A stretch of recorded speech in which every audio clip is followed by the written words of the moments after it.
You think you know how popes are remembered, holy, dignified, eternal. But one pope's final farewell turned into a grotesque nightmare. His name was Pope Formosus, and his funeral would defy belief. It began like any other papal burial. Solemn chants echoing in the basilica. Priests carried his corpse, wrapped in ceremonial robes of white and gold. But something was very wrong beneath those layers of cloth. Formosus had been dead for weeks, his body already bloated and unstable. The summer heat of Rome had accelerated his decay. Inside the coffin, gases were building, pressure rising with each passing hour as mourners gathered. Whispers spread of a foul, sickening odor. The air grew heavy, the smell of rot impossible to ignore. And then, the unthinkable happened.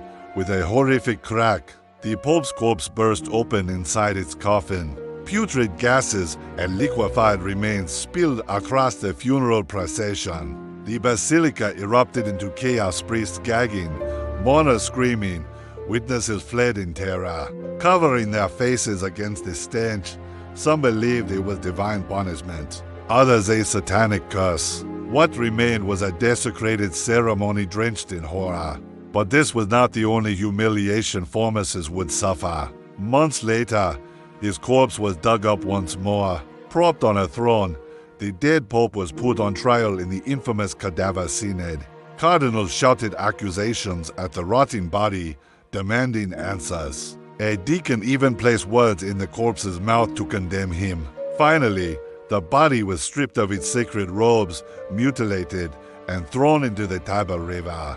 The Pope who exploded at his funeral had been humiliated beyond death itself. Rome was left haunted by the memory of this grotesque spectacle, a reminder that even the most powerful men cannot escape decay.